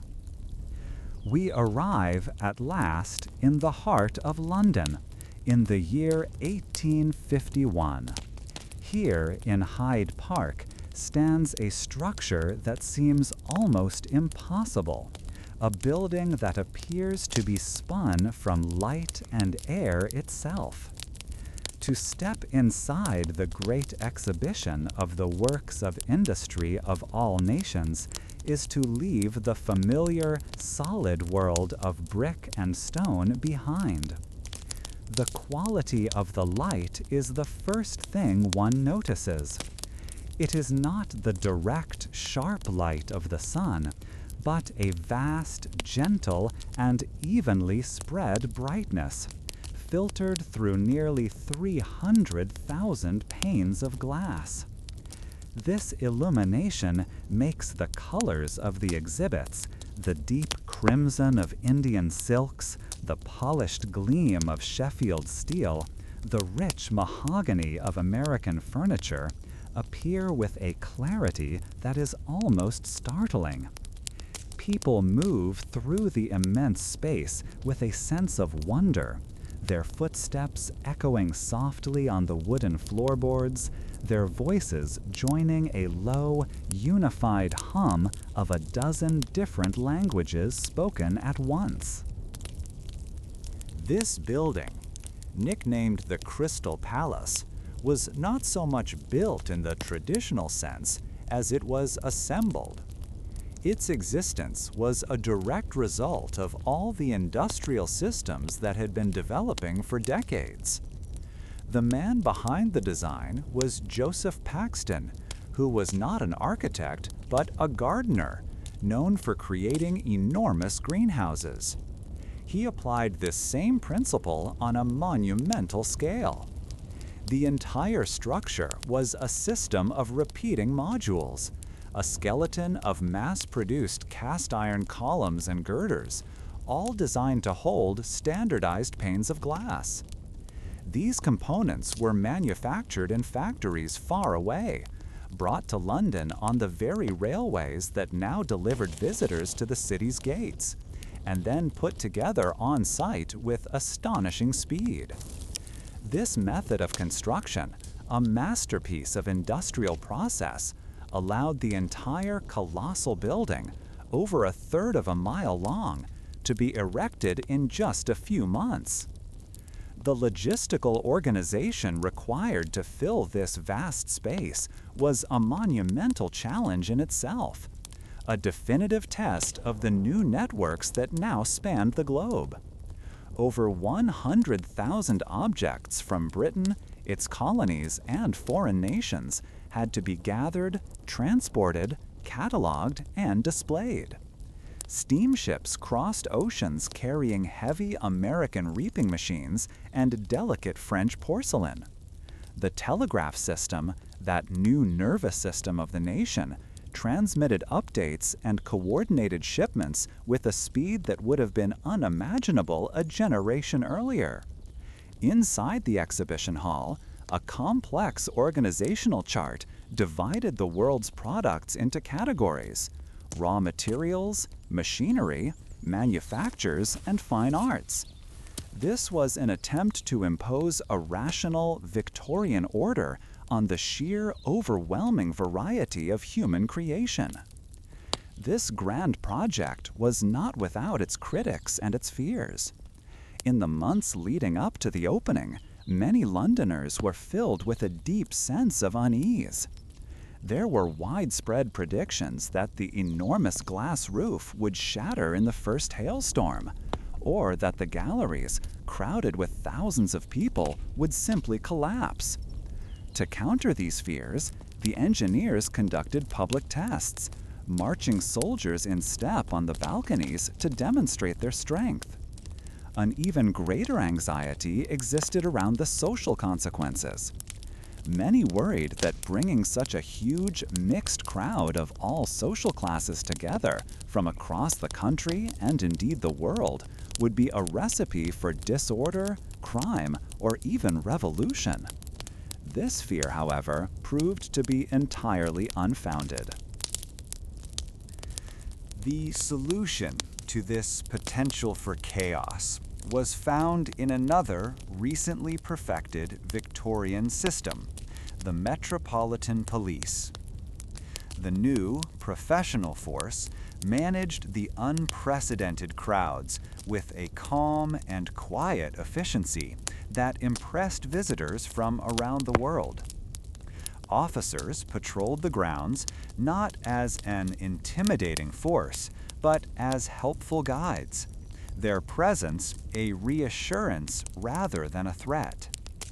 Their disciplined organization on this world stage was a powerful demonstration of a new kind of civil order. It showed that a modern, industrial city could manage vast populations peacefully. This quiet success in maintaining order was, in its own way, as impressive an exhibit as any of the machines on display. Within the glass walls, every system we have explored came together in a single magnificent display. The powerful steam-powered looms from Manchester, the direct descendants of those early textile machines, now wove intricate patterns with relentless precision, their noise a testament to the factory age. Agricultural implements, from steam-powered threshing machines to new types of plows, demonstrated the profound changes that had reshaped the countryside, producing the food that fed the cities. The exhibits from India, from carved ivory thrones to rich fabrics, were a direct result of the administrative and commercial networks of empire, a display of both artistic wealth and colonial power. It was all here, under one roof. The man who championed the Great Exhibition, Queen Victoria's husband, Prince Albert, saw it as far more than a trade fair. He and the other organizers held a deeply optimistic view of its purpose. In their speeches, they presented it as a festival of peace, a place where nations would come together not to compete in war, but to share their finest achievements in art and industry. It was built on a belief in progress, a conviction that free trade, scientific innovation, and industrial production were forces that would ultimately unite humanity, creating a world of greater prosperity and understanding for everyone. For the 6 million people who visited, it was a powerful and tangible representation of this hopeful vision. However, historical records show that not every visitor saw this bright future within the glass walls. Among the crowds was a German political thinker named Karl Marx, living in exile in London. He walked these same halls, surrounded by the same marvels of engineering and production, but his interpretation was entirely different. Where Prince Albert saw peace and progress, Marx saw a glittering monument to capital. He saw the products of a system built on the often invisible and poorly compensated labor of the workers in the factories and the mines. For him, the exhibition was not a symbol of human unity, but a stark illustration of the deep divisions between those who owned the machines and those who operated them. This fundamental disagreement reveals the two great competing ways of understanding the Victorian age. On one hand, there is the story of unprecedented technological achievement, of engineers like Brunel and inventors like Watt, who truly did reshape the world with their genius and determination. It is a story of national confidence, economic power, and the belief that rational systems could solve any problem, from sanitation in a growing city to communication across an ocean. This was the view celebrated by the exhibition's organizers, a narrative of triumph that Britain presented to itself and to the world. On the other hand, there exists a more critical perspective. This view acknowledges the great machines and the vast wealth they produced, but it insists on asking who paid the price for this progress. It focuses on the navvies who died digging the railway tunnels, the children who worked long hours in the textile mills, and the colonized peoples whose resources fueled the engine of industry.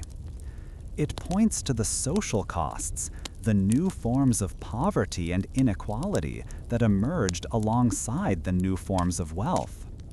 This perspective suggests that the gleaming Crystal Palace cast long, dark shadows that stretched far beyond Hyde Park. And so, The Great Exhibition of 1851 stands as a perfect summary of the era. It was, at once, a real achievement and a carefully constructed piece of theater. It was a celebration of global interconnectedness that was also an unapologetic display of imperial dominance. It showcased the power of systems to organize materials, labor, and knowledge on a scale never before seen. The iron skeleton of the Crystal Palace was, in a way, the skeleton of the age itself, a framework of industry, trade, and power that was both incredibly strong and surprisingly fragile. The event itself was a staggering success by any measure. It turned a significant profit, its proceeds used to establish the great museums and colleges of South Kensington in London. More than that, it left a lasting impression on the millions who attended, offering a vision of the future, a tangible sense of a new industrial world that was being born. It set the standard for every World's Fair that followed, creating a tradition of nations gathering to display their achievements and measure their progress against one another. It was a moment of peak confidence for Victorian Britain, a point where it paused to look at what it had made and declare it good. The structure itself was short-lived. After the exhibition closed, Paxton's great glass building was carefully dismantled and moved to a new home in South London, where it stood for decades as a popular venue for concerts and events before being tragically destroyed by fire in 1936. Yet the ideas it represented, modular construction, mass production, and the power of global networks, proved to be far more durable than the iron and glass from which it was made. The systems it celebrated and relied upon would continue to develop, shaping the world in ways both predictable and entirely unforeseen. Ultimately, the Crystal Palace was more than just a building. It argued that the industrial path Britain had taken was the correct one, that the social and economic changes of the preceding half-century had been worth the cost. Whether one agreed with that argument or not, its power was undeniable. The competing interpretations that arose from this single monumental event continue to shape historical understanding of industrial society and its complex, enduring legacy. And so, our long journey through the entirety of the English Victorian era comes to its gentle close. Imagine the great, intricate clockwork of the age beginning to slow. The final steam train has puffed its way into the countryside, its whistle a fading echo across the shires. The clamor of iron and industry gives way to the quiet turning of a page by a fireside. Across the cities, the lamplighters have made their last rounds, and the golden glow of gaslight softens in the windows one by one. All the grand ambition, the change, and the tireless energy of Victorian Britain can finally rest. Let the profound stillness that followed such a dynamic, sprawling century settle over you now. The great story is written, its chapter complete. All that remains is the peaceful quiet of the night. Sleep deeply and may your rest be as untroubled as a silent London lane. Good night.